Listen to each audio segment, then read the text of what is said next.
ஸ்லோகம் நம்பர் 3, 4, 5 எல்லாரும் சேர்ந்து சாண்ட் பண்ணலாம். Page number 7. யஸ்யைவ ஸ்புரணம் சதாத்மகமசத் கல்பார்த்தகம் பாசதே சாக்ஷாத் தத்வமசீதி வேதவசசா யோ போதயத்யாஸ்ருதான் யத் சாக்ஷாத் கரணாத் பவேன புனராவ்ருத்திர்பவாம் போநிதௌ தஸ்மை ஸ்ரீ குருமூர்த்தயே நம இதம் ஸ்ரீ தக்ஷிணாமூர்த்தயே நானாச்சித்ரகடோதரஸ்திதமஹா தீபப்ரபாபாஸ்வரம் ஞானம் யஸ்ய து சக்ஷுராதிகரண द्वारा बहिस्पन्दते जानामीति तमेव भान्तमनुभा एतत् समस्तं जगत् तस्मै श्रीगुरुमूर्तये नमः इदं श्रीदक्षिणामूर्तये देहं प्राणपवीन्द्रियाण्यपि चलां बुद्धिंश्च शून्यं विदुः स्त्रीबालान्थजडोपमा स्वहमिति भ्रान्ता वृषं वादिनः मायाशक्तिविलासकल्पितमः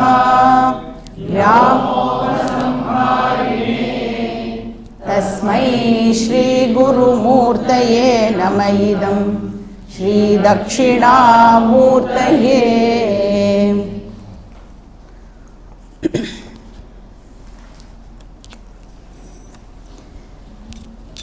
ஸோ மூணாவது ஸ்லோகத்தில் வந்து நம்ம அசிபதம் பார்த்தோம் இல்லையா. அதுக்கப்புறம் மறுபடியும் நாலாவது ஸ்லோகத்தில் வந்து சங்கரர் வந்து வேதாந்தத்தோட எசன்ஸ் என்ன சொல்கிறது அப்படிங்கிறத ப்ரெசென்ட் பண்ணார். ஸோ அந்த மகா வாக்கியம்தான் எசன்ஸை சொல்கிற வாக்கியம். வேதாந்தத்தோட எசன்ஸ் எதில் இருக்குது? மகா வாக்கியத்தில் இருக்குது. அப்போ ஜீவாத்ம பரமாத்மா ஐக்கியம் பற்றி சொல்கிற வாக்கியத்தை மகா வாக்கியம்னு சொல்கிறோம். அது என்ன சொல்கிறது அப்படின்னு பார்த்தா, பரமாத்மாவோட எசென்ஷியல் நேச்சரும் ஜீவாத்மாவோட எசென்ஷியல் நேச்சரும் ஒன் அண்ட் தி சேம் அப்படின்னு சொல்கிறது. பரமாத்மாவோட எசென்ஷியல் நேச்சர் என்னது? சத்து. ஜீவாத்மாவோட எசென்ஷியல் நேச்சர் சித்து. அப்போ சத்து தான் சித்து, சித்து தான் சத் அப்படின்னு சொல்கிறது. அப்போ சத்து சித்து அப்படிங்கிறது ரெண்டு தனித்தனியான விஷயம் இல்லை, ரெண்டுமே ஒன்று தான். இப்போ இந்த சச்சித் ஆத்மா வந்து ஒரு எக்ஸ்பீரியன்ஸ் பண்ணக்கூடிய ஆப்ஜெக்டா அப்படின்னு கேட்டால், இந்த எக்ஸ்பீரியன்ஸ் பண்ணக்கூடிய ஆப்ஜெக்டு இல்லை. அது நான் சப்ஜெக்ட். அப்போ சச்சித் ஆத்மா நான் தான் இந்த என்டையர் கிரியேஷனுடைய சப்ஸ்டன்ஸ் ஆர் எசன்ஸ். இந்த கிரியேஷன் வந்து என்கிட்டேருந்தே வருது, என்கிட்டேயே இருக்குது, மறுபடியும் என்குள்ளேயே வந்து அது ரிசால்வும் ஆயிடுறது. இது எப்படி நம்ம வந்து புரிஞ்சுக்கலாம் ஈஸியாக? நியரஸ்ட் எக்ஸாம்பிள் வந்து கனவு. கனவில் என்ன பண்ணுறோம்? கனவு பிரபஞ்சம் வந்து என்கிட்டே இருந்தே அப்பியர் ஆகிறது. அப்புறம் நான் தான் கனவு இருக்கிறதுக்கு ஆதாரமாக இருக்கேன், அதை சஸ்டெயின் பண்ணுறேன், ஸ்திதி பண்ணுறேன். அதுக்கப்புறம் கனவு முடிஞ்சதுக்கப்புறம் என்ன ஆகிடுறது? அந்த மொத்த பிரபஞ்சத்தையும் எனக்குள்ளேயே நான் வந்து ரிசால்வ் பண்ணிக்கிறேன். ஆனால் என்ன ஒரே ஒரு ப்ராப்ளம், அந்த கனவு நடக்கும்போது அது கனவு அப்படிங்கிறது நம்மளுக்கு தெரியவே தெரியாது. அப்போ ட்ரீம் போது இந்த ட்ரீம் என்கிட்டே இருந்து தான் வந்திருக்கு, இந்த பிரபஞ்சம் என்கிட்டே இருந்து தான் வந்திருக்கு அப்படிங்கிறது எனக்கு தெரியல. ஆனால் எப்போ தெரிய வருது? முழிச்சுண்ட உடனே எனக்கு வந்து அது தெரிஞ்சிடுறது. அந்த உண்மையை நம்மளால் வந்து எந்த எஃபர்ட்டும் போடாமல் அந்த உண்மையை நம்மளால் வந்து கிரகிச்சிக்க முடியுது. ஏதாவது தனியாக எஃபர்ட் போட்டோமா? நான் தான் கனவு கண்டேனா? இல்லையே, நம்மளுக்கு நன்னா தெரியறது இல்லையா? முழிச்சுண்ட உடனே நம்மளுக்கு அது பொய் அப்படிங்கிறது தெரியறது. அது மாதிரி அஞ்ஞானத்தோட பிடியில் இருக்கும்போது என்கிட்ட இருந்து தான் இந்த கிரியேஷன் வந்தது அப்படின்னு சொன்னால் நம்மளுக்கு வந்து அதை நம்புறதுக்கோ ஒத்துக்கிறதுக்கோ வந்து ரொம்ப கஷ்டமாக இருக்குது. அதனால என்ன பண்ண வேண்டியிருக்கு? அந்த நாலேஜை ரிசீவ் பண்ணுறதுக்காக இந்த ஸ்ரவண மனன நிதித்தியாசனம் அப்படிங்கிற விஷயமானது இருக்குது. கொஞ்சம் இப்போ கனவு முடிஞ்சதுக்கப்புறமா நம்மளுக்கு அது தெரிய வர மாதிரி இந்த ப்ராசஸ் முடிஞ்சதுக்கப்புறம் நம்மளுக்கு வந்து இந்த விஷயமானது புரியுறது. ஸோ முதல் 4 ஸ்லோகங்கள் வந்து வேதாந்த சாஸ்திரத்தை மொத்தமாக கண்டென்ஸ் பண்ணி சங்கரர் நம்மளுக்கு கொடுத்துருக்காரு. இப்போ அடுத்த 2 ஸ்லோகங்கள் 5 and 6, இன்னும் 6 நம்ம பார்க்கல. அதில் என்ன பண்ணுறார் அப்படின்னு பார்த்தா, ஜென்ரலாக வந்து மனுஷாளுக்கு இருக்கிற அந்த மிஸ்கன்செப்ஷன்ஸ் இருக்கு இல்லையா, ராங் ஐடியாஸ் வந்து ஒருத்தரும் வந்து க்ரியேட் பண்ணி வச்சுருப்போம். அந்த ராங் ஐடியாஸை வந்து நெகேட் பண்ணுறதுக்கு இந்த 2 ஸ்லோகத்தையும் வந்து சங்கரர் நம்மளுக்கு கொடுத்துருக்கார். ஒன்று வந்து ஆர்டினரி மக்களுக்கு இருக்கக்கூடிய தவறான ஐடியா, இன்னொன்று படித்த ஸ்காலர்ஸுக்கு இருக்கக்கூடிய தவறான ஐடியா. நேச்சுரலாக இருக்கக்கூடிய கன்ஃபியூஷன், அதுக்கப்புறம் படித்து கேர்ஃபுல்லாக தப்பாக புரிஞ்சுண்டு இருக்கக்கூடிய கன்ஃபியூஷன். 2 டைப்பையுமே வந்து சங்கரர் வந்து ரிமூவ் பண்ணுறார். ஸோ 5வது ஸ்லோகத்தை நம்ம போன கிளாஸில் வந்து பார்க்க ஆரம்பித்தோம். பிராந்தா அப்படிங்கிற, பிராந்தானா கன்ஃபியூஸ்டு பீப்புள் அப்படின்னு அர்த்தம். பிராந்தினா கன்ஃபியூஷன், பிராந்தாகனா கன்ஃபியூஸ்டு பீப்புள், குழப்பவாதிகள். ஆத்ம அனாத்ம அவிவேகம் இருக்கிறவர்கள். ஆர் எப்படி சொல்லலாம்? ஆத்மா அனாத்மா விவேகம் இல்லாதவர்கள், அவளை வந்து பிராந்தா அப்படின்னு சொல்கிறோம். அதாவது எது சப்ஜெக்டு எது ஆப்ஜெக்டு அப்படின்னே தெரியாதவாளா அவள் இருக்கா. ஸோ இது வந்து அவிவேகம் அப்படின்னு சொல்கிறோம் இல்லையா. எது சப்ஜெக்ட் எது ஆப்ஜெக்ட்னு தெரியல, டிஃப்ரென்ஸ் தெரியலன்னா அது அவிவேகம் அப்படின்னு சொல்கிறோம். அந்த அவிவேகத்தினால ஏற்பட்டிருக்கிற அத்தியாசம், அதை தான் பிராந்தி அப்படின்னு சொல்கிறோம். ஸோ இந்த கன்ஃபியூஸ்டு பீப்புளில் வந்து 2 விதம் இருக்கா அப்படின்னு பார்த்தோம் இல்லையா. ஒன்று வந்து திருவாளர் பொதுஜனம், இன்னொன்று திருவாளர் மெத்த படித்த ஜனம் அப்படின்னு சொல்லலாம். ஸோ தேகம் அகம் இது விதுஹு. ஸோ சாதாரண சாமானிய மக்கள்கிட்ட போய் நீ யார் அப்படின்னு கேட்டோன்னா, ஏன் நம்மக்கிட்டேயே கேட்டோன்னா என்ன சொல்லுவோம்? நான் வந்து இந்த உடம்பு பார்த்தா தெரியலையா, நான் தான் இங்கே நிற்கிறேனே அப்படின்னு அந்த உடம்பை வச்சு தான் நான் உடம்போடு நான் ஐடென்டிஃபை பண்ணிக்கிறேன் இல்லையா, அதை தான் ஐடென்டிஃபிகேஷன் சொல்கிறோம். இப்போ நான் தான் இந்த உடம்பு அப்படின்னு இந்த ராங் ஐடியாவை பேஸ் பண்ணி என்ன கிடைக்கிறது நம்மளுக்கு, நான் தான் இந்த உடம்பு அப்படிங்கிற ஒரு ராங் ஐடியாவை ஃபிக்ஸ் பண்ணிடுறதுனால நம்மளுக்கு என்ன கிடைக்கிறது, ஜென்மா டு ஜென்மா நாம் ட்ராவல் பண்ணுறோம். இப்போ நம்ம லைஃப்பில் இருக்கிற மொத்த ஆக்டிவிட்டீஸை எடுத்துட்டோம்னா எதை பேஸ் பண்ணி நம்ம எல்லா ஆக்டிவிட்டீஸும் பண்ணுறோம், இந்த தேகத்தை பிரதானமாக வச்சுட்டு தான் நம்மளுடைய லைஃபே வந்து சுழல்றதுன்னு சொல்லலாம் இல்லையா. இதுதான் நான் இதுக்காக நான் வந்து ஒர்க் பண்ணுறேன், இதுக்காக வந்து அடுத்தவாளோட ரிலேஷன்ஷிப் வச்சுக்கிறேன் இல்லையா. ஸோ தேகம் அப்படின்னு நான் வந்து கன்க்ளூட் பண்ணிட்டதுனால என்னோடய லைஃபோட ஆக்டிவிட்டீஸும் அந்த ஐடியாவை பேஸ் பண்ணியே நடக்கிறது. முதல்ல என்ன பண்ணுவேன், நான் ஃபஸ்ட்டு கொண்டு போய் ஒரு பயோடேட்டாவை நீட்டுவேன் எல்லார்கிட்டையும். என்னன்னு சொல்லுவேன், அதில் இதுதான் என்னுடைய பெயர், இதுதான் நான் பிறந்த தினம், அப்புறம் இந்த பிளேஸில் தான் நான் வந்து பிறந்தேன். இதெல்லாம் எதை பேஸ் பண்ணி சொல்கிறோம், ஆப்வியஸாக நம்மளோட பாடியை பேஸ் பண்ணி தான் இந்த டீட்டெயில்ஸ் எல்லாம் கொடுத்துருக்கோம். அப்புறம் ஜெண்டர், பேரண்ட்ஸ், சிப்ளிங்ஸ், அந்த மாதிரி ஃபோன் நம்பர், இமெயில் ஐடி எல்லாம் கொடுப்போம் நம்ம.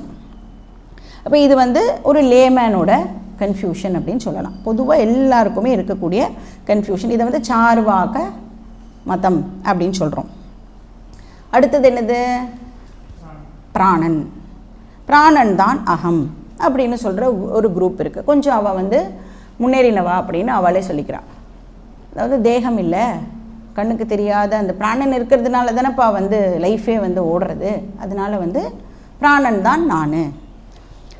ஸோ இதில் என்ன தெரியறது, அகம் அப்படின்ற சொல்லுக்கு என்ன அர்த்தம் ஆகிறது, ஆத்மா. அதனால தான் அவள் சொல்கிறா பிராணன் தான் ஆத்மா அப்படின்னு சொல்கிறா. அதுக்கப்புறம் இந்திரியாணி, சென்ஸ் ஆர்கன்ஸ்லாம் இருக்கிறதுனால தானே எல்லாத்தையும் நம்மளால் வந்து எக்ஸ்பீரியன்ஸ் பண்ண முடியறது. பிராணன் மட்டும் இருந்து சென்ஸ் ஆர்கன்ஸ்லாம் இல்லைன்னா எக்ஸ்பீரியன்ஸ் பண்ண முடியாதே. அதனால் அவள் சொல்கிறா நான் வந்து இந்திரியங்கள் தான் ஆத்மா அப்படின்னு சொல்கிறான்.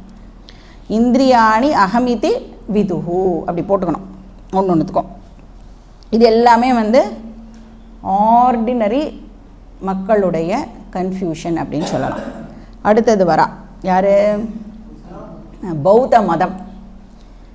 சலாம் புத்திஹி அகமிதி விதுஹு.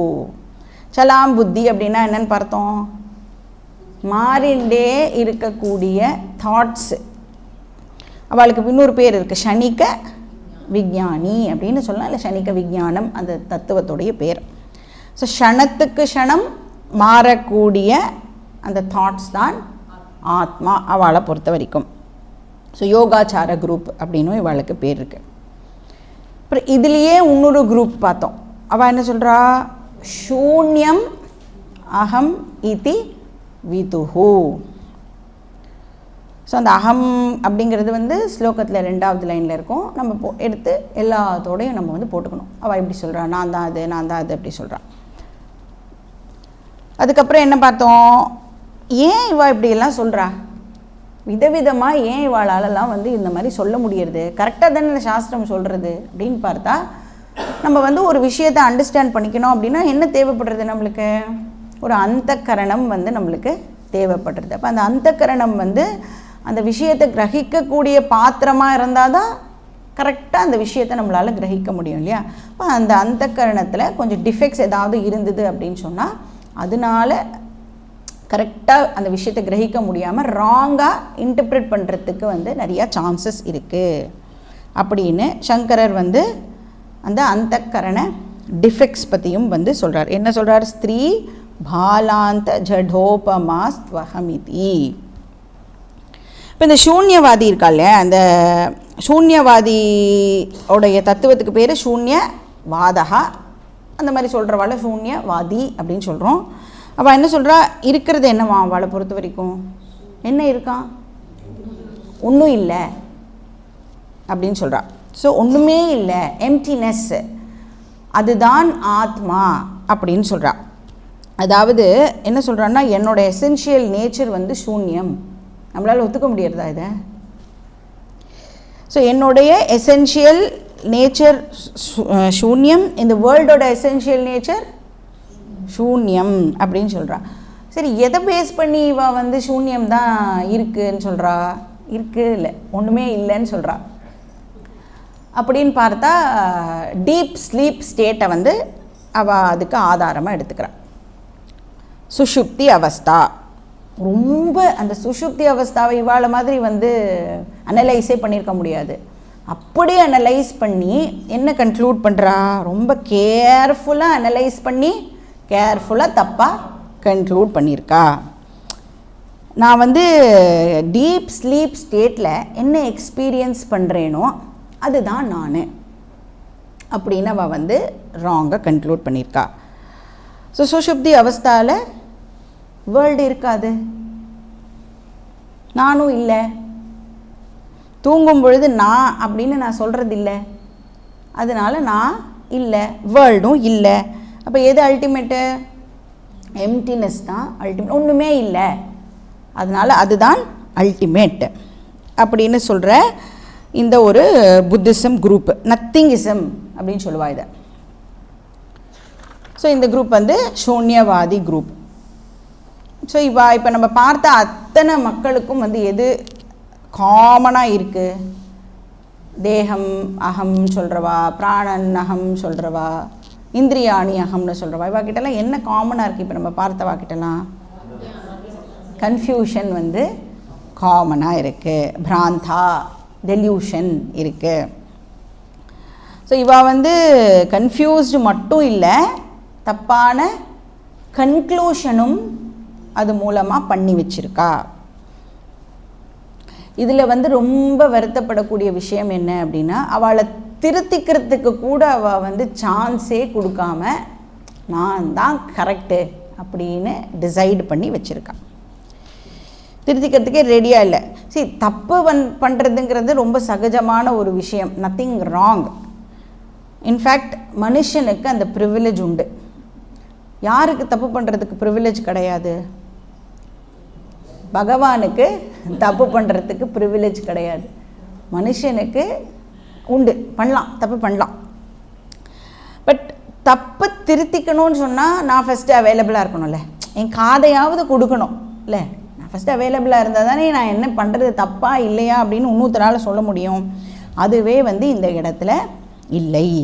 அதனால சங்கரர் சொல்கிறார், அவகிட்ட பேசி ஒரு பிரயோஜனமும் இல்லை அப்படின்னு சொல்கிறார்.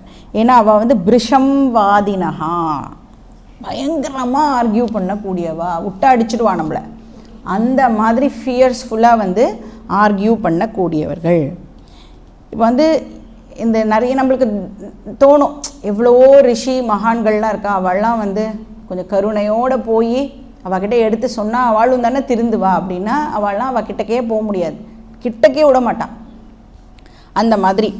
அதனால தான் உபனிஷத் சொல்கிறது எப்படி சொல்லியிருக்கு உபனிஷத்து, அவித்யாயாம் அந்தரே வர்த்தமானா, அப்படியே என்ன அறியாமையில் அப்படியே மூழ்கி போன மக்கள், அப்படியே சொல்லுவோம்ல, ஊறி போயிருக்கா இதில் அறியாமையில் அப்படின்னு, அந்த மாதிரியான மக்கள்.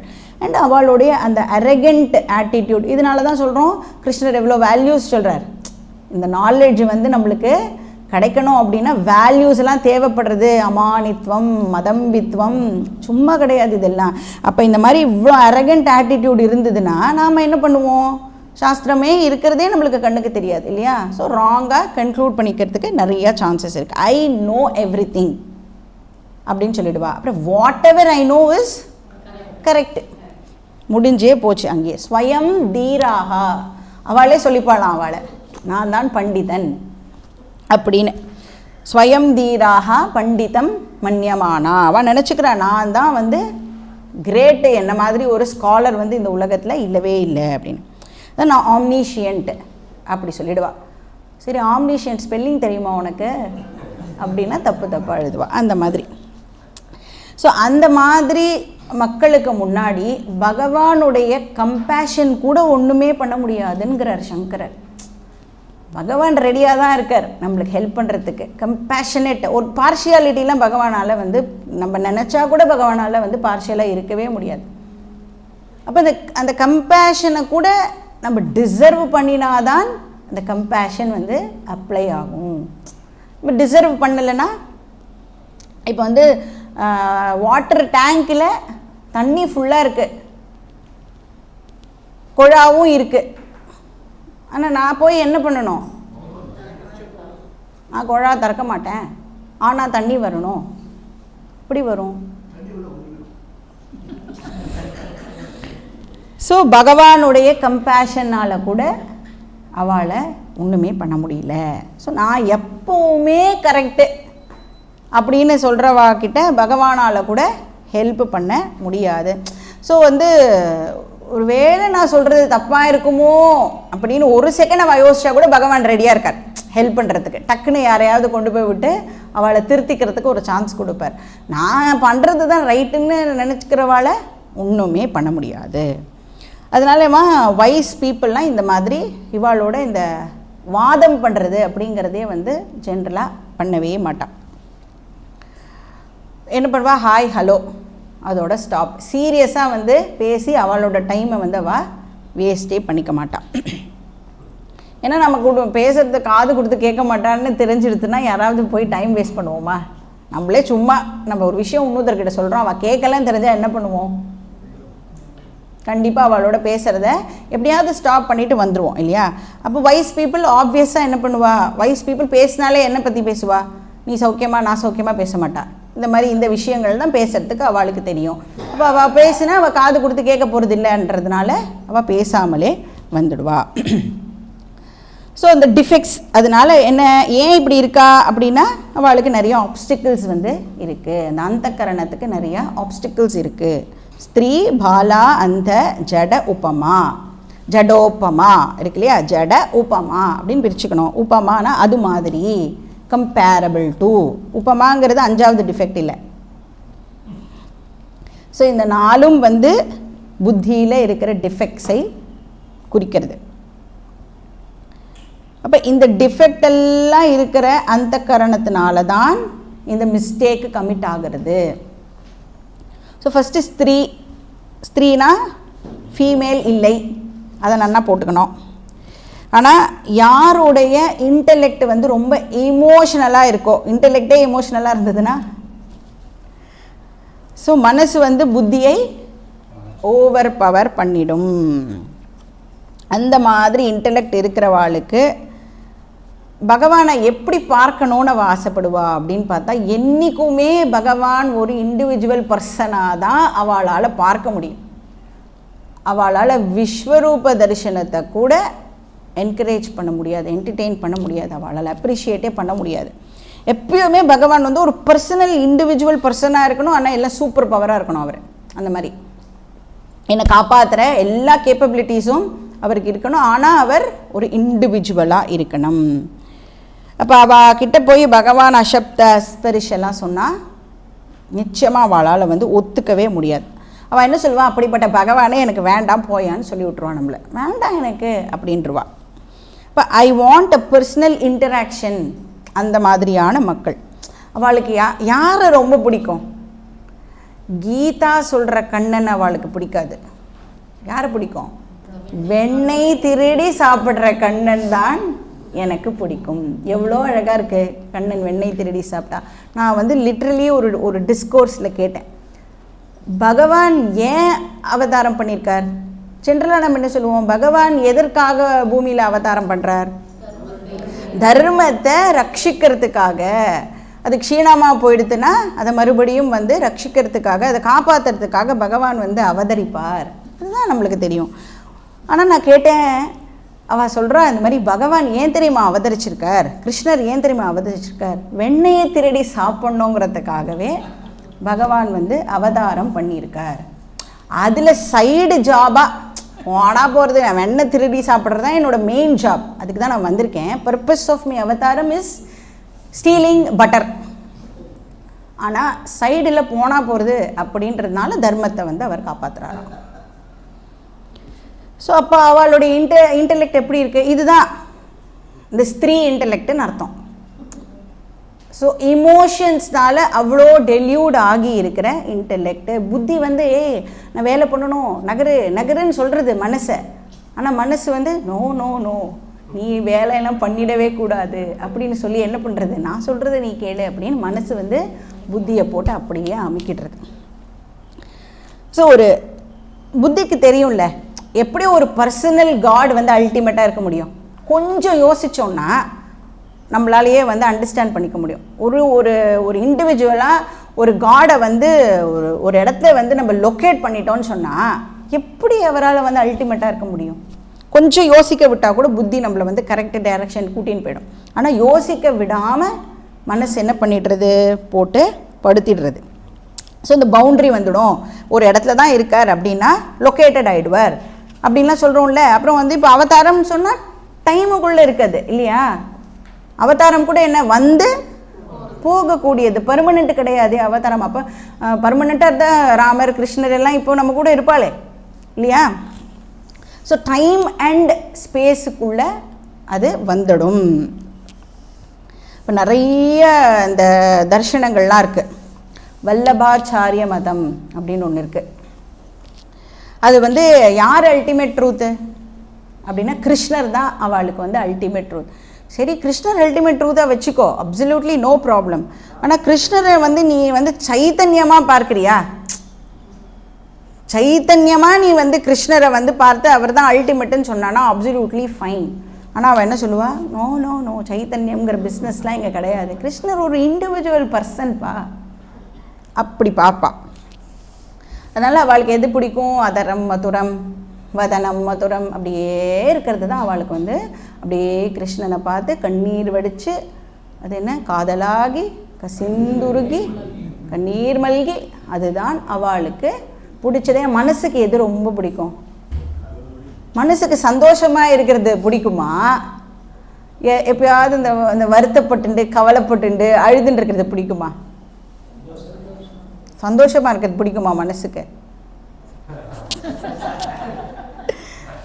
மனசு வந்து எப்பயுமே ஒரு சிம்பத்தி ஒரு இது அதுக்காக ஏங்கிகிட்டே இருக்கும் இல்லையா. எப்பயுமே யாரோடையாவது அந்த ரிலேஷன்ஷிப்பை வச்சுட்டு நான் ரொம்ப பாவம் இல்லை, அதுதான் அந்த மனசு வந்து எப்பயுமே எதிர்பார்க்கும். அடுத்தவ வந்து நம்மளை ரொம்ப பாவம்னு அக்னாலேஜ் பண்ணணும். நான் பாவம், ஏன் பாவம், நான் எவ்வளோ பண்ணுறேன், உன்னெல்லாம் யார்கிட்ட பேசுகிறோமோ அவளை விட நான் கிரேட்டு அப்படிங்கிறது அவளே சொல்லணும் அப்படின்னு நம்ம மனசு வந்து ஆக்சுவலி எதிர்பார்க்கும். கரெக்டாக. ஸோ அதுக்கு எப்பயுமே வந்து கொஞ்சம் அழறது வந்து ரொம்ப பிடிக்கும் மனசுக்கு. அழறதுன்னா எப்படி சொல்கிறது, ஒரு சிம்பத்தியோட அந்த மாதிரி எக்ஸ்பெக்டேஷன்ஸ் வந்து அந்த மனசுக்கு இருக்கும். ஸோ இவள் என்ன பண்ணுறா அப்படின்னா பகவானை வந்து இவளால் ஒரு இண்டிவிஜுவல் பர்சனாக மட்டுமே பார்க்க முடியும், அதை தாண்டி அவளால் யோசிக்கக்கூட முடியாது. ஆனால் நம்ம லாஜிக்கல் இன்டெலெக்ட் வந்து கேள்வி கேட்கும். கண்டிப்பாக இவாளுக்கெல்லாம் கூட இந்த ஸ்ட்ரகிள்ஸ்லாம் டெஃபினட்டாக நடந்திருக்கும். எப்படி சொல்கிறேன்லாம் கேட்கும். ஆனால் அந்த காதில் அந்த இது போட்டு கதையெல்லாம் சொல்லுவாளே, மணியை மாட்டின்ட்டுருவா, எதுவும் வேறு எந்த சப்தமும் நான் வந்து எனக்கு கேட்கவே கூடாது, அந்த மாதிரி இவன் என்ன பண்ணிவிடுவா, யாராவது லாஜிக்கலாக ஏதாவது நம்மளுக்கு சொன்னால் கூட அதெல்லாம் கேட்கக்கூடாது அப்படின்னு அவள் வந்து டிசைட் பண்ணிவிடுவான். ஸோ ஓவர் இமோஷ்னலாக இருக்கிற வாளோட இன்டெலெக்டை ஸ்திரீ அப்படின்னு சொல்கிறோம். அது வந்து மேல் பர்சனுக்கு இருந்தாலும் சரி ஃபீமேல் பர்சனுக்கு இருந்தாலும் சரி அந்த இன்டெலெக்டுக்கு பேர் ஸ்திரீ. அதுக்கப்புறம் பாலாகானா இம்மெச்சோர்டு. நம்மளுக்கே தெரியும் மெச்சோர்டு இன்டெலெக்டால் தான் இந்த நாலேஜை வந்து அடைய முடியும் அப்படின்னு தெரியும். அப்படின்னா அவளுக்கு வந்து என்ன இல்லை, கொஞ்சம் இன்னும் சாதனை சதுஷ்டய சம்பத்தி வந்து இன்னும் கொஞ்சம் அவள் வந்து டெவலப் பண்ணிக்கணும். அது இல்லாததுனாலையும் வந்து ராங்காக கன்க்ளூட் பண்ணி போகிறதுக்கு சான்சஸ் இருக்குது. அதனால தான் கிருஷ்ணர் என்ன சொல்கிறார், திதிக்ஷஸ்வ பாரத. அது ரொம்ப ஒரு இம்பார்ட்டண்ட் வேல்யூ இருக்கணும் நம்மளுக்கு, குவாலிஃபிகேஷன் அது. ஏன்னா நம்ம வந்து கிளாஸ்க்கு வந்துட்டு 2 நாள்லேயே எனக்கு எல்லாம் புரியணும் அப்படின்னு நினச்சின்னு போனாலும் நடக்காது. ஸோ அதனால தான் சொல்கிறோம் ஸ்ரவணம்னா consistent systematic study of scriptures for a length of time அப்படின்னு சொல்கிறோம் இல்லையா. அந்த டைமை அதை நம்ம இன்டெலெக்டுக்கு கொடுத்தே ஆகணும். ஸோ அது கொடுக்காம என்ன பண்ணிடுறா நிறைய பேர், பாதியிலேயே வந்து இதுதான் அப்படின்னு டிசைட் பண்ணின்னு போகிறதுக்கும் நிறையா சான்சஸ் இருக்குது. ஸோ சாதன சதுஷ்டயம் வந்து கொஞ்சம் லேக் ஆச்சுன்னு சொன்னால் இந்த மாதிரி நடக்கிறதுக்கு சான்ஸ் இருக்குது. அதுக்கப்புறம் அந்தஹானா பிளைண்டுன்னு அர்த்தம். இங்கே வந்து பிளைண்ட் இன்டெலெக்ட் அப்படின்னா என்ன அர்த்தம்? சாஸ்திர பிரமாணத்தை வந்து யூஸ் பண்ண மாட்டேன் அப்படின்னு சொல்கிற இன்டெலெக்ட். இப்போ சாஸ்திர பிரமாணத்தை யூஸ் பண்ணலைன்னு சொன்னால் அந்த பர்சன் வந்து பார்ஷியலி பிளைண்ட். ஏன்னா நம்மளுக்கு வந்து எது அல்டிமேட் அப்படின்னு தெரிஞ்சுக்கணுன்னா 2 கண்ணு தேவைப்படுறது. ஒன்று வந்து புத்தி சக்ஷுகு, இன்னொன்று சாஸ்திர சக்ஷுகு. இது 2ம் இருந்தால் தான் நம்மளால் வந்து அந்த நாலெட்ஜை அடைய முடியும். இப்போ புத்தி இல்லாமல் சாஸ்திரம் மட்டும் இருந்ததுன்னா நோ யூஸ். சாஸ்திரம் இல்லாமல் புத்தி மட்டும் இருந்ததுன்னா அகெயின் நோ யூஸ். ஆனால் எதில் அவள்லாம் கெட்டிக்காராளாக இருப்பா? சாஸ்திரம் இல்லை ஆனால் புத்தி பயங்கர ஷார்ப்பாக வேலை பண்ணுறதுன்னா யார் அவள்லாம்? அவள்லாம் தான் சயின்டிஸ்ட்டு. மெட்டீரியலிஸ்டிக் வேர்ல்டில் எக்ஸலண்ட் பர்சன்ஸாக அவள் இருப்பா. பயங்கர எவ்வளோ நிறைய பிஹெச்டிஸ் பண்ணியிருப்பா, நிறைய இது பண்ணியிருப்பா. நம்மளை பொறுத்த வரைக்கும் நோ யூஸ் அதெல்லாம். ஸோ மெட்டீரியல் நாலேஜ் வந்து அவளுக்கு இருக்கும், சயின்டிஸ்டாக இருப்பா.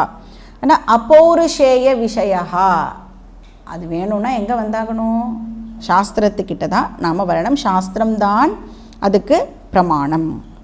அப்போ நம்மளுடைய ஆர்டினரி புத்தி மட்டும் பத்தாது, கூடவே நீ சாஸ்திரத்தோடைய ஹெல்ப்பையும் எடுத்துக்கணும். இப்போ வந்து மைக்ரோப்ஸ் பார்க்கணுன்னா என்ன நான் யூஸ் பண்ணி ஆகணும்? மைக்ரோஸ்கோப்பை யூஸ் பண்ணினா தான் மைக்ரோப்ஸ் வந்து என்னால் பார்க்க முடியும். நான் மைக்ரோஸ்கோப்பும் யூஸ் பண்ணிட்டேன், ஆனாலும் என்னால் மைக்ரோப்ஸ் பார்க்க முடியலன்னா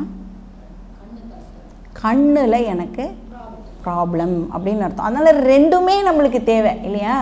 நம்மளோட இன்டெலெக்டும் தேவை, சாஸ்திரமும் வந்து நம்மளுக்கு தேவை. ஸோ 2ம் வேணும், அப்போ தான் இந்த அறிவு வந்து நம்மளுக்கு ஏற்படும். சரி, என் கண்ணையே நான் பார்க்கணுன்னா கண்ணாடி நம்மளுக்கு தேவை. 2த்தில் ஏதாவது ஒன்று இல்லை அப்படின்னு சொன்னால் கூட வேலைக்காகாது.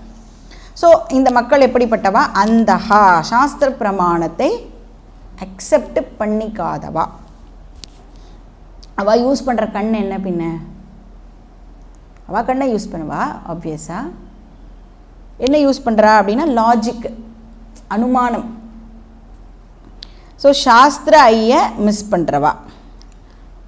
என்னெல்லாம் பார்த்தோம்? ஸ்திரீஹி, பாலா, அந்த. 4வது வந்து ஜட.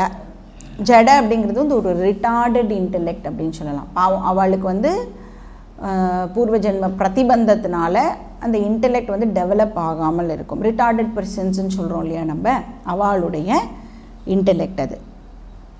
அவளும் மனுஷா தானே. இப்போ மனுஷனாக பிறந்தா நம்மளுக்கு வந்து மோட்சம் அடையிறதுக்கு சான்ஸ் இருக்குது அப்படின்னு சொல்லும் பொழுது அவளுக்கும் டெஃபினட்டாக அது இருக்கணும் இல்லையா? ஆனால் அந்த இன்டெலெக்ட் வந்து டெவலப் ஆகாததுனால, இந்த ரிட்டார்டடாக இருக்கிறதுனால பாவம் அவளுக்கு இந்த சான்ஸு இல்லை. ஸோ இதெல்லாம் தான் டிஃபெக்ட்ஸு. ஸோ எல்லாருமே வந்து வாதம் பண்ணுறவா, அகம் தேகம் இதி அப்படின்னு வாதாடுறவா. இப்போ சங்கரர் வந்து தன்னை பார்த்து ரொம்ப சந்தோஷப்பட்டுக்கிறார். எப்படியோ நான் வந்து இந்த சீ ஆஃப் கன்ஃபியூஷன்ஸ்லேருந்து நான் தப்பிச்சிட்டேன், நான் வந்து எஸ்கேப் ஆயிட்டேன். இந்த 4 டிஃபெக்ட்ஸும் இல்லாத ஒரு இன்டெலெக்டை பகவான் எனக்கு கொடுத்துருக்கான். இப்போ பிரம்மனை புரிஞ்சுக்கிற அளவுக்கு எனக்கு ஒரு சூக்ஷ்மமான புத்தியை பகவான் வந்து கொடுத்துருக்கான். அப்புறம் வேதாந்த சாஸ்திரத்து மேலே ஸ்ரத்தா இருக்கிற இன்டெலெக்டை எனக்கு வந்து பகவான் கொடுத்துருக்கான். அதனால நான் வந்து இந்த கன்ஃபியூஷன்ஸ்லேருந்தெல்லாம் தப்பிச்சுட்டேன். அப்போ டெஃபினட்டாக வந்து நான் பகவானுக்கு ரொம்ப கடமைப்பட்டிருக்கேன், சாஸ்திரத்துக்கு ரொம்ப கடமைப்பட்டிருக்கேன். இப்போ சாஸ்திரம் மட்டும் எனக்கு எப்படி கிடச்சிது? இப்போ சாஸ்திரமே வந்து பேசித்தா என்கிட்ட அப்படின்னா, சாஸ்திரமே எனக்கு சொல்லி கொடுத்தது என்னோட டீச்சர், என்னோட குரு. இப்போ இன்ஃபேக்ட் சாஸ்திரங்கிறத பிரமாணமாக ஆக்கினதே யார்? குரு தான் இல்லையா? அப்போ குரு இல்லை அப்படின்னு சொன்னால் சாஸ்திரம் எப்படி இருக்கும்? இன்னொரு புக்கு மாதிரி இருக்கும் நம்மளுக்கு. எப்படி வேறு ஒரு புக்கு படித்து ஒரு அறிவு அடையிறோமோ அதே மாதிரி சாஸ்திரமும் ஒரு புக்காக வச்சுட்டு நம்ம வந்து அப்போ எப்படி ஆகிடும்? ஒரு நாளைக்கு எக்ஸ்பீரியன்ஷியல் இதுக்காக நம்ம வந்து வெயிட் பண்ணிட்டு இருப்போம். புக் நாலேஜ் இப்போ கிடச்சிடும், லேட்டர் ஸ்டேஜில் நான் வந்து இதை எக்ஸ்பீரியன்ஸ் பண்ணி தெரிஞ்சுப்பேன், பிரம்மனை நான் இன்னொரு நாள் ரியலைஸ் பண்ணுவேன் அப்படின்னு வெயிட் பண்ணிகிட்டு இருப்போம்.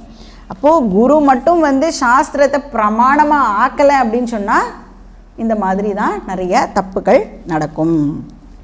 ஸோ யாரெல்லாம் வந்து நான் சாஸ்திரம் படிச்சிருக்கேன் ஆனால் நான் இன்னும் பிரம்மனை ரியலைஸ் பண்ணலை அப்படின்னு சொன்னால் என்ன அர்த்தம் ஆகிறது? அவள் இன்னும் சரியாக புரிஞ்சுக்கலை, அவள் கரெக்டாக புரிஞ்சுக்கணும் அப்படின்னு அர்த்தம் ஆகிறது. இப்போ சாஸ்திரம் தான் பிரமாணம்னு அண்டர்ஸ்டாண்ட் பண்ணிக்கல அவள். ஸோ நம்ம வந்து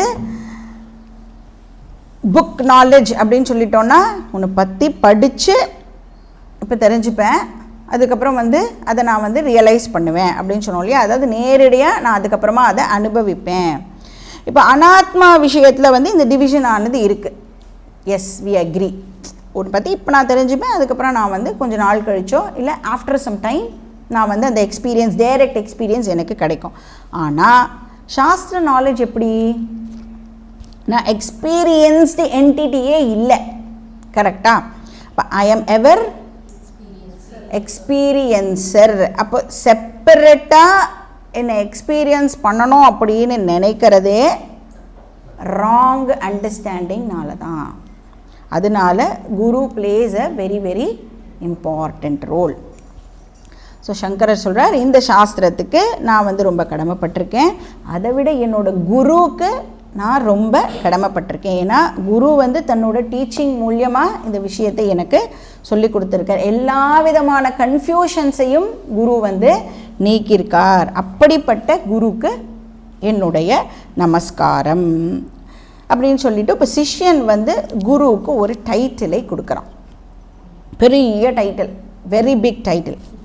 மாயாசக்தி விலாச கல்பித மகாவியாமோக சம்ஹாரி. இதுதான் குருவுக்கு கொடுக்குற டைட்டில். மாயா சக்தி விலாச கல்பித மகாவியாமோக சம்ஹாரி அப்படிங்கிறது ஒரே ஒரு வேர்டு. அப்படி நம்ம என்ன பண்ணணும், இப்போ பிரித்து பார்க்கணும். அதை சம்ஹாரி அப்படின்னா சம்ஹாரம் பண்ணுறது, டிஸ்ட்ராய். இப்போ சம்ஹாரின்னா டிஸ்ட்ராயர். சம்ஹாரம் யார் பண்ணுறாளோ அவள் சம்ஹாரி. எதை டிஸ்ட்ராய் பண்ணுறார்? வியாமோக.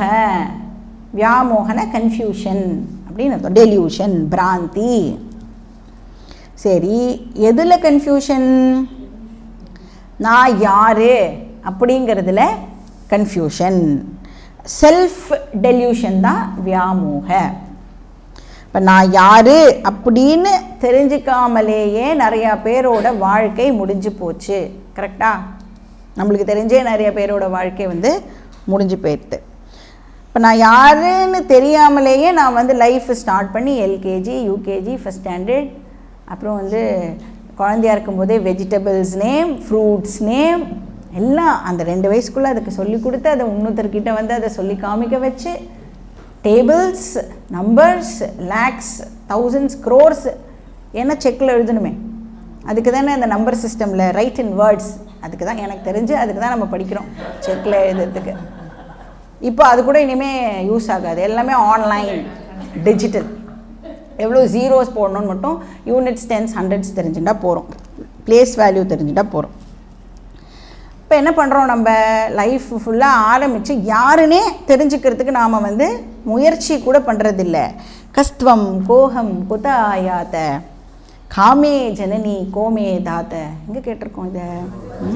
நீ யார், நான் யார், என்னோட அம்மா யார், என்னோட அப்பா யார், நான் எங்கேருந்து வந்தேன், நீ எங்கேருந்து வந்த, என்னைக்காவது யாரையாவது பார்த்து இந்த கேள்வியை நம்ம கேட்டிருக்கோமா? சங்கரர் சொல்கிற உன் லைஃபே நீ அப்படி தான் ஆரம்பிச்சிருக்கணும். நீ கொஞ்சம் உனக்கு பேச வந்த உடனே கொஞ்சம் வந்து உன்னால் கொஞ்சம் மெச்சூரிட்டி வந்த உடனே நீ என்ன கேட்டிருக்கணும்? நான் யாருன்னு கேட்டிருக்கணும். சரி, கேட்டியா? கேட்கல. என்ன பண்ணிகிட்டு இருந்த? பாலஸ்தாவது கிரீட்டா சக்தா, ஒழிஞ்சு போகிறது. சின்ன வயசில் விளையாடுறதுக்கு தோணும், ஜாலியாக விளையாடு, ஃபைன், அப்சல்யூட்லி நோ ப்ராப்ளம். அதுக்கப்புறமாவது கேட்டியா? அப்போ என்ன பண்ணிகிட்டு இருந்த? தருணஸ்தாவது தருணீ சக்தக, கண்ணாடி முன்னாடி நின்றுட்டு விதவிதமாக ட்ரெஸ் பண்ணிட்டு அந்த வேலையை தான் நாம் பார்த்துட்டு இருந்தோம். சரி அதுக்கப்புறமாவது சரி கண்ணாடி முன்னாடி நிற்கிறது நம்மளுக்கே போர் அடித்து போய் அதுக்கப்புறமாவது நான் யார் அப்படின்னு கேட்டியா? அப்போ என்ன பண்ணிட்டு இருந்த? விருத்தஸ்தாவது சிந்தாசக்தா. சரி அப்போ தான் உனக்கு வந்து சும்மா தானே ஃப்ரீயாக தானே உட்காந்துட்டுருக்கேன், அதனால தான் நான் கவலைப்படுறேன் ஜி அப்படின்னு சொல்கிறான். சும்மா இருக்கிறதுனால நான் கவலைப்படுறேன். நான் யாருன்னெலாம் அனலைஸ் பண்ணுவேனா அந்த நேரத்தில்? ஸோ என்ன சொல்கிறோம்? டைமே இல்லை, நோ டைம். எதுக்கு டைம் இல்லை? நான் யார் அப்படின்னு கேள்வி கேட்குறதுக்கே எனக்கு டைம் இல்லை. அப்போ நான் கேள்வி கேட்கணும், நான் யாருன்னு உட்காந்து படிக்கணும் இல்லையா? There is no time. So மகா வியாமோக, பெரிய செல்ஃப் டெல்யூஷன் இது, எக்ஸ்ட்ரா ஆர்டினரி குழப்பமா இது மகா வியாமோக. ஏன்னா இது எப்போ ஆரம்பிச்சதுன்னே தெரியலையே இந்த குழப்பம். இப்போது வாழ்க்கையில் வந்து பாக்கி ஏதாவது ஒரு குழப்பம் வருது அப்படின்னு சொன்னால் அது வந்து சால்வ் ஆகிடும். ஏன்னா நம்மளோட வாழ்க்கையில் நடுவில் வந்தது, அதனால் அது அப்படியே எப்படி வந்ததோ அதே மாதிரி போயிடும். ஆனால் இந்த குழப்பத்தோடு தானே பிறக்கிறோம். சரி எப்போ வந்தது இந்த குழப்பம்? அனாதி அனந்த காலமாக அது இருந்துகிட்டே இருக்குது. அந்த செல்ஃப் டெல்யூஷன் ஒவ்வொரு ஜென்மாலையும் தொடர்ந்து வந்துட்டே இருக்குது. அப்போ டைம் வைஸ் நம்ம பார்த்தோம் அப்படின்னா இந்த கன்ஃபியூஷன் எவ்வளோ பெருசு, ரொம்ப பெருசு, இமேஜினே பண்ண முடியாத அளவுக்கு பெருசு. ஸ்பேஸ் வைஸும் பெருசு. ஏன்?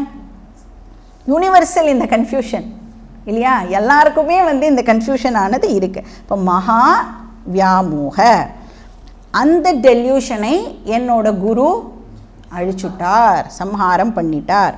சரி இந்த கன்ஃபியூஷன் எப்படி வந்தது? கல்பித்தம், உருவாக்கப்பட்டது. எதனால்? விலாச, விலாசன விளையாட்டு, மாயா சக்தி விலாச, மாயா சக்தியோட விளையாட்டுனால. இப்போ விலாச அப்படிங்கிறதுக்கு இன்னொரு அர்த்தமும் இருக்குது. விலாசன்னு சொன்னால் பார்ட் ஆஃப் அப்படின்னு ஒரு அர்த்தம் இருக்குது. இப்போ நம்மளுக்கு தெரியும் மாயா சக்திக்கே 2 சக்தி இருக்குது. என்னது? ஆவரண சக்தி, விக்ஷேப சக்தி. இந்த ஆவரண சக்தி தான் நம்மளுடைய இக்னோரன்ஸுக்கு காரணமாக இருக்குது, அறியாமைக்கு காரணமாக இருக்குது.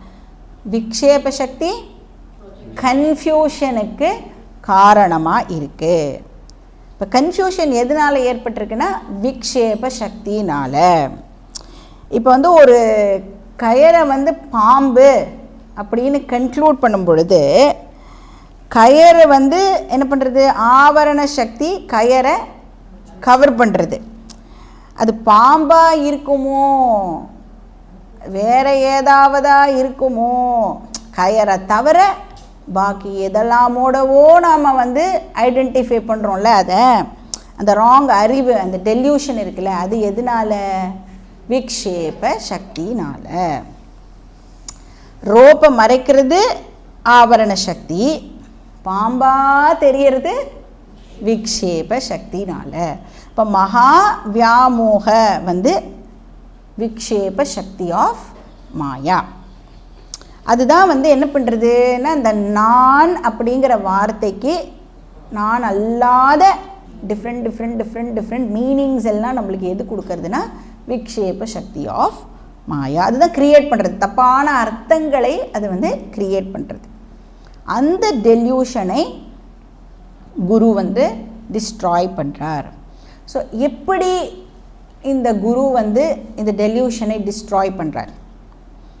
குருவால் டைரெக்டாக டெல்யூஷனை டிஸ்ட்ராய் பண்ண முடியாது. இப்போ எந்த ஒரு எரரையுமே நம்மளால் வந்து டைரெக்டாக அழிக்க முடியாது. ஏன்னா எரர் எதனால் ஏற்பட்டது? இக்னோரன்ஸ்னால ஏற்பட்டது, அஜ்ஞானத்தினால ஏற்பட்டது. அப்போ அஜ்ஞானத்தை அழிச்சா, ரூட்டை அழிச்சிட்டோம் அப்படின்னு சொன்னால் ஆட்டோமேட்டிக்காக சிம்டம்ஸும் வந்து அது கூட போயிடும் இல்லையா? அப்போ அஜ்ஞானத்தை வந்து நாம் அழிச்சிட்டோம் அப்படின்னு சொன்னால் கூடவே இந்த மோகம், இந்த டெல்யூஷன்ஸ் இருக்கே அதெல்லாம் போயிடும். அதனால தான் தூங்கும்போது நம்மளோட வந்து டெல்யூஷன்ஸ் எல்லாம் போய்டுறது. தூங்கும்போது கன்ஃபியூஸ்டெல்லாம் இருக்குமா? நம்மளுக்கு ஏதாவது குழப்பம்லாம் இருக்குமா? நான் யாருங்கிற இதெல்லாம் இருக்குமா? எதுவுமே இருக்காது. தூங்கும்போது நம்மளுக்கு டெல்யூஷன்ஸ் இருக்காது. நான் பாடி அப்படின்லாம் நான் சொல்கிறதில்ல தூங்கும்போது, நான் மைண்ட் அப்படின்னும் நான் வந்து சொல்கிறதில்ல. இப்போ தூங்கும்போது என்ன சொல்லுவா, அதனால தான் மோட்சம் மாதிரி அப்படின்னு சொல்லுவாள். மோட்சம் மாதிரி தான், ஆனால் தூங்குறது மோட்சம் இல்லை. ஏன்? ஏன்னா சிம்டம்ஸ் தான் டெம்பரரியாக அந்த நேரத்தில் ரிமூவ் பண்ணப்படுறது. இக்னோரன்ஸ் அப்படிங்கிற ரூட்டு இருந்துகிட்டே இருக்கு. ஸோ சிம்டம்ஸ் இல்லாமல் இருக்க வேணால் தூக்கம் ஹெல்ப் பண்ணும். ரொம்ப இதுவாக இருந்ததுன்னா என்ன பண்ணிடலாம், போய் படுத்துட்டு தூங்கிடலாம். ஆனால் ஆக்சுவல் கியூர் வந்து நம்மளுக்கு ஸ்லீப் மூலமாக கிடைக்காது. அப்போ செல்ஃப் இக்னோரன்ஸ் அப்படிங்கிற டிசீஸை ரிமூவ் பண்ணுறதுக்கு ஒன்லி செல்ஃப் நாலேஜ் தான் ஒரே வழி. ஸோ வேதாந்த ஸ்ரவணம் தான் ஒரே வழி. சமாதி ஸ்டேட்லாம் கூட வந்து சிம்டமேட்டிக் க்யூர் அப்படின்னு சொல்லலாம். நிறைய பேர் வந்து இந்த யோகா எல்லாம் ப்ராக்டிஸ் பண்ணுறவாள்லாம் என்ன பண்ணுவான்னா சமாதி ஸ்டேட்டுக்கு போயிடுவாள். சமாதி ஸ்டேட்டுக்கு போனால் என்னென்னா இப்போ தூங்குற மாதிரி இருக்கும். தூங்கும் பொழுது என்ன இதை என்ஜாய் பண்ணுறோமோ அதை வந்து நம்மளால் என்ஜாய் பண்ண முடியும். அவளுக்கான என்ன ப்ராப்ளம் ஆகிடும்னா, சமாதியை விட்டு வெளியில் வந்தா அப்படின்னு சொன்னால் சொல்லுவாள் 1000 தேள் கொட்டுற மாதிரி அப்படி அவ்வளோ கஷ்டமாக இருக்குமா. அதனால் அவள் சமாதி ஸ்டேட்லேயே கண்டினியூ பண்ணணும் அப்படின்னு வந்து ஆசைப்படுவாளாம். இப்போ வந்து ஏசிலேயே பழகின வாழ்க்கை ஏசி இல்லாத ஒரு இடத்துல கொண்டு போய் விட்டா அப்படி இருக்கும், கஷ்டமாக இருக்கும்ல, அந்த மாதிரி. ஸோ சமாதிலேருந்து வெளியில் வந்தால் ப்ராப்ளம்ஸ் தெரியும். அதனால் வேதாந்தம் சொல்கிறது நீ சமாதி ஸ்டேட்டுக்கெலாம் எய்மே பண்ணாத அப்படின்னு சொல்கிறது. அவசியமே இல்லை, சாஸ்திரத்தை ஒழுங்காக படி அப்படின்னு சொல்கிறது. சிம்டம்ஸை க்யூர் பண்ணுறதுக்கு பதிலாக பர்மனெண்ட் க்யூருக்கு நீ வந்து வழி பண்ணு அப்படின்னு சொல்கிறது. ஸோ இப்படி செல்ஃப் நாலேஜ் மூலமாக இக்னோரன்ஸை ரிமூவ் பண்ணுற குருவுக்கு என்னுடைய நமஸ்காரம் அப்படின்னு இந்த ஸ்லோகமானது முடியறது. அடுத்த ஸ்லோகம் என்ன சொல்கிறதுன்னு ஸ்லோகம் படிச்சுட்டு பார்க்கலாம். ஸ்லோகம் நம்பர் 6, பேஜ் நம்பர் 8. ராஹுக்ரஸ்த திவாகரேந்திரு சத்ருஷஹ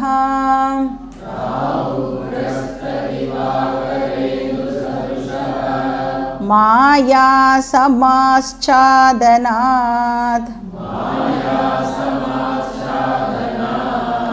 சன்மாத்ர கரணோபசம்ஹரணதோ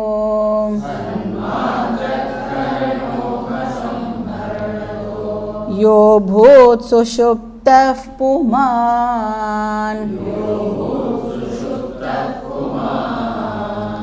प्रागस्वाप्समिति प्रबोधसमये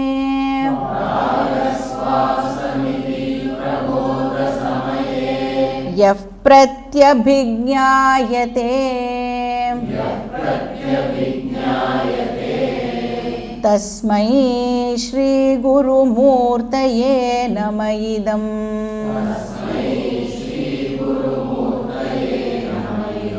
श्री दक्षिणामूर्तये.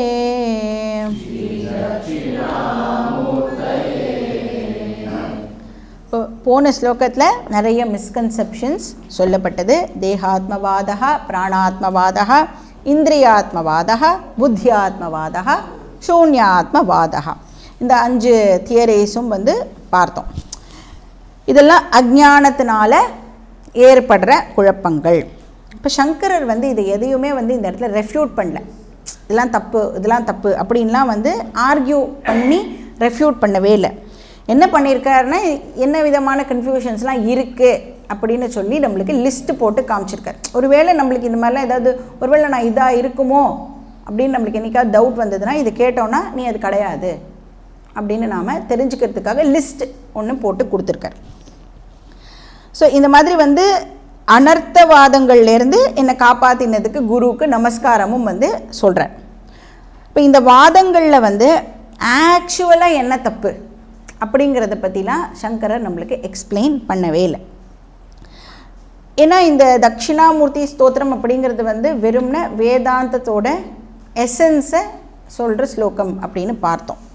சங்கேப ஸ்தோத்திரம் சுருக்கமாக பண்ணப்பட்டிருக்கு. மொத்த வேதாந்த விஷயத்தையும் வந்து ஒரு 10 ஸ்லோகத்துக்குள்ளே அடக்கணும் அப்படின்னு சொன்னால் ரொம்ப வந்து அது கண்டென்ஸ் பண்ணினா தான் பண்ண முடியும். ஸோ இதில் வந்து பூர்வ பக்ஷ கண்டனம் அப்படிங்கிறது இல்லை.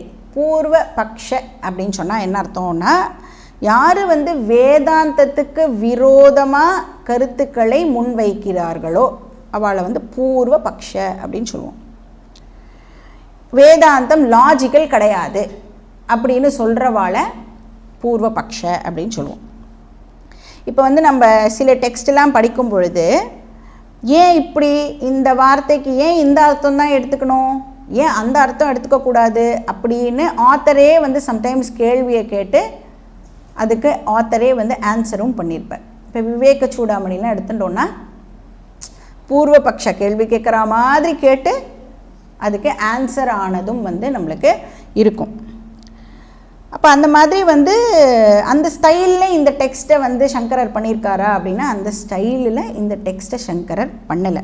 இது வந்து நம்ம பார்த்தோம் ஸ்ரவண கிரந்தம் ஆர் நிதித்தியாசனத்துக்கு இதை நாம் பயன்படுத்திக்கலாம் அப்படின்னு பார்த்தோம். அப்போ இது வந்து மனன கிரந்தம் இல்லை. மனன கிரந்தத்தில் தான் நம்ம எதில் ஃபோக்கஸ் போடுவோம் அப்படின்னா பாக்கி சிஸ்டம்மை எப்படி ரெஃப்யூட் பண்ணுறது.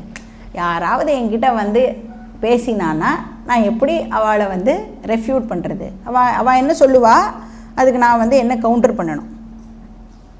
அப்போ நம்மளுக்கு வந்து நம்மளுடைய அந்த சிஸ்டமில் இருக்கிற விஷயத்தில் கன்விக்ஷனும் நம்மளுக்கு ஏற்படணும். பாக்கி சிஸ்டமில் என்ன ஃபால்ட் இருக்குது அப்படிங்கிறதும் நம்மளுக்கு வந்து தெரியணும் இல்லையா. அப்போ அதுக்கு வந்து மனன கிரந்தம் வந்து அதனால தான் நாம் வந்து படிப்போம்.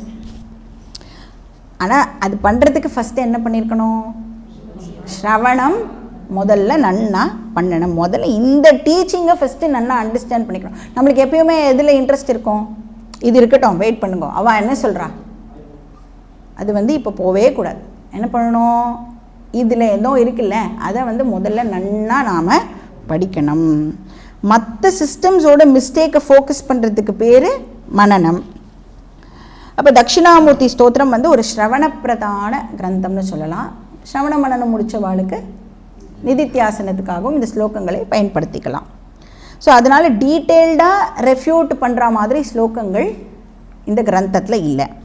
ஆனால் தட்சிணாமூர்த்தி ஸ்தோத்திரத்துக்கு பாஷ்யம் பண்ணின சுரேஸ்வராச்சாரியார் வந்து மானசோலாசா பார்த்தோம்ல சொன்னேன்ல, அதில் வந்து இந்த 10 ஸ்லோகத்துக்கு நிறைய ஸ்லோகங்கள் எழுதியிருக்கார். அதில் அவர் டீட்டெயில்டாக இந்த ஒரு வாதியையும் வாதத்துக்கு இழுத்து இது எப்படி தப்பு இது எப்படி தப்பு அப்படின்றத அவர் வந்து அங்கே சொல்கிறார்.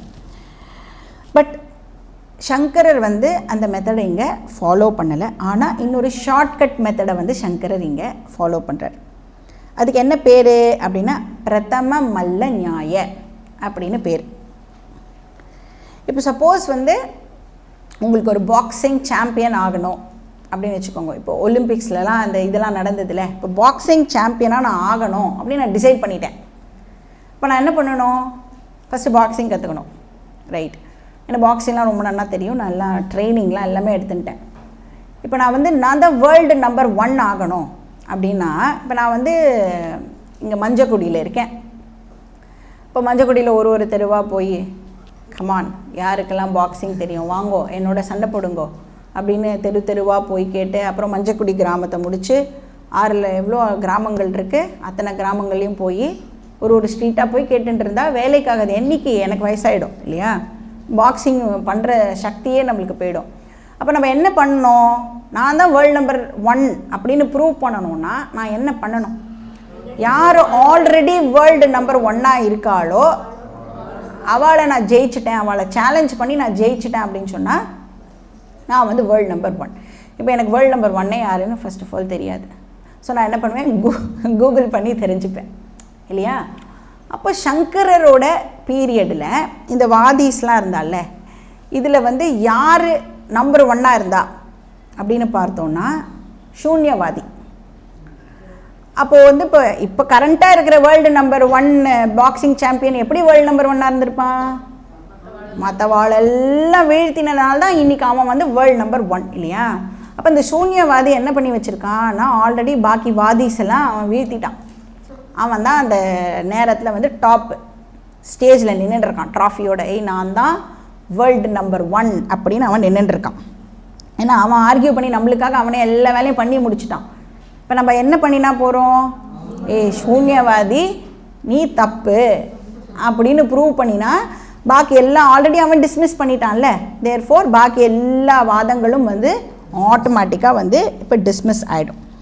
ஸோ ஜஸ்ட்டு நம்ம சூன்யவாதியை நாக் அவுட் பண்ணணும், அவ்வளோதான். ஸோ 6வது ஸ்லோகம் சூன்யவாதியை நாக் அவுட் பண்ணுற ஸ்லோகம், நெகேட் பண்ணுற ஸ்லோகம். அதாவது சூன்யம் அதுதான் அல்டிமேட் ட்ரூத் அப்படின்னு சொல்கிறவாளை இப்போ நாம் நெகேட் பண்ணணும். அவன் என்ன சொல்கிறா, இந்த உலகத்தோட உண்மை சூன்யம், எம்டினஸ். என்னோட உண்மை சூன்யம், emptiness. Who am I am empty. அதுதான் அவளுடைய வாதம். பஞ்சதசி அப்படின்னு ஒரு ஒர்க் இருக்குது, வித்யாரண்யரோட ஒரு ஒர்க்கு. அதில் வந்து அவர் வந்து ஒரு காமெடியாக ஒரு லைன் சொல்கிறார் வித்யாரண்யர். என்னென்னா, சூன்யவாதி உன்னை நான் நெகேட் பண்ண வேண்டிய அவசியமே இல்லை, ஏன்னா நீ தான் நானே இல்லைன்னு சொல்லிட்டியே, நான் வேறு எதுக்கு உனக்கு புதுசாக ஸ்லோகம் போட்டு உன்னை நெகேட் பண்ணணும் அப்படின்னு சொல்கிறார். ஸோ பூர்வபக்ஷியே அபாவ, பூர்வபக்ஷியே இல்லை, யாரை போய் ரெஃப்யூட் பண்ணுறது? இப்போ நான் எம்டி, நான் இல்லை அப்படின்னு சொல்கிறதுக்கு சூன்யவாதிக்கு டெஃபினட்டாக ஒரு காரணம் கண்டிப்பாக இருக்கணும் இல்லையா? அதுவும் அவள்லாம் வந்து மெத்தப்படித்த ஸ்காலர்ஸ், எதுவும் பேஸ் இல்லாமல் சொல்ல மாட்டா. இப்போ எதை பேஸ் பண்ணி அவள் அதை சொல்கிறா அப்படின்னா டீப் ஸ்லீப் அப்படின்னு பார்த்தோம் இல்லையா? ஏன்னா டீப் ஸ்லீப்பில் நாம் எதையுமே எக்ஸ்பீரியன்ஸ் பண்ணுறது இல்லை. அந்த திரிபுட்டி அதை நாம் எக்ஸ்பீரியன்ஸ் பண்ணுறதில்லை. என்னது திரிபுட்டி? கர்த்தா, கரணம், கர்ம, எப்படி வேணாலும் நம்ம வந்து அந்த திரிபுட்டியை இப்போ சொல்லலாம். ஞாதா, ஞானம், ஞேய. ஸோ இதெல்லாம் இருக்காது அந்த சுஷுப்தி அவஸ்தாவில். சப்ஜெக்டு, ஆப்ஜெக்டு, இன்ஸ்ட்ருமெண்ட்டு இது வந்து இல்லை. அந்த டிவிஷன் ஆனது சுஷுப்தி அவஸ்தாவில் இல்லை. அப்போ வேர்ல்டு வந்து எக்ஸ்பீரியன்ஸ் பண்ணப்படலை, தேர்ஃபோர் ஆப்ஜெக்டு இல்லை. கரணம், இன்ஸ்ட்ருமெண்ட்டு, வேர்ல்டை பார்க்கறதுக்கு நான் பயன்படுத்தக்கூடிய கரணங்கள் வந்து அந்த இடத்துல யூஸ் பண்ணப்படலை, தேர்ஃபோர் கரணம் இல்லை. ஏன்னா மைண்டு வந்து ஆக்டிவாக இருந்திருந்தால் நம்மளுக்கு வந்து இந்த இமோஷன்ஸ் அதெல்லாம் வந்து இருந்திருக்கும். சரி, புத்தியை எக்ஸ்பீரியன்ஸ் பண்ணுறோமா சுஷுப்தியில்? No knowledge. தூங்கும்போது மெமரி கூட கிடையாது, கரெக்டாக? மெமரி எப்போ ஆக்டிவாக இருக்கும்? விழிப்பு நிலையிலையும் ஆக்டிவாக இருக்கும், கனவுலையும் வந்து மெமரி வந்து இருக்கும். ஆனால் தூக்கத்தில் மெமரியும் இருக்காது. மன, புத்தி, சித்தம் மூணுமே அவுட்டு. இன்னொன்று என்னது, எதை விட்டுருக்கோம்? அகங்காரா, அந்த இண்டிவிஜுவல் ஐ தாட், அதையும் நாம் சுஷுப்தி அவஸ்தாவில் எக்ஸ்பீரியன்ஸ் பண்ணுறது இல்லை. நம்ம வந்து நான் தூங்கின்னு இருக்கேன் இப்போது அப்படின்னு தூங்கும்போது சொல்லுவோமா? அப்போ நம்ம தூங்கலைன்னு அர்த்தம் இல்லை. இப்போ நான் தூங்கின்னு இருக்கேன் அப்படின்னு நாம் எக்ஸ்பீரியன்ஸ் பண்ணுறது இல்லை. ஐ ஆம் ஸ்லீப்பிங்னு சொல்ல மாட்டோம். எப்போ சொல்லுவோம்? ஐ ஸ்லெப்ட், நான் தூங்கினேன் அப்படின்னு தான் நம்மளால் வந்து சொல்ல முடியும். அப்போ அந்த நான் அப்படிங்கிற எக்ஸ்பீரியன்ஸும் வந்து தூங்கும் பொழுது இல்லை. வேர்ல்டு எக்ஸ்பீரியன்ஸ் இல்லை, நான் எக்ஸ்பீரியன்ஸ் இல்லை, ஸோ ஆத்மா எக்ஸ்பீரியன்ஸும் இல்லை, அனாத்மா எக்ஸ்பீரியன்ஸும் இல்லை. அதனால் சூன்யவாதி சொல்கிறான் ஒன்றுமே இல்லை. இல்லைல்ல, எதுவுமே இல்லை தானே. இப்போ இல்லை அப்படிங்கிறது தான் அதிஷ்டானம் அப்படின்னு சொல்கிறான். எம்டினஸ் தான் அதிஷ்டானம். எம்டினஸ்லேருந்து இந்த திரிபுட்டி உற்பத்தி ஆகிறது அப்படின்னு அவன் சொல்கிறான். இதுதான் சூன்யவாதியோடைய வாதம். இப்போ சங்கரர் வந்து சுஷுப்தி அவஸ்தா எம்டினஸ் இல்லை அப்படின்னு ப்ரூவ் பண்ணணும். அதை வந்து நம்ம நெக்ஸ்ட் கிளாஸில் எப்படி ப்ரூவ் பண்ணுறார் அப்படின்னு பார்க்கலாம். ஓம் பூர்ணமதః பூர்ணமிதம் பூர்ணாத் பூர்ணமுதச்யதே பூர்ணஸ்ய பூர்ணமாதாய பூர்ணமேவாவசிஷ்யதே. ஓம் சாந்தி சாந்தி சாந்தி. हरिः ओम श्री गुरुभ्यो नमः. हरिः ओम.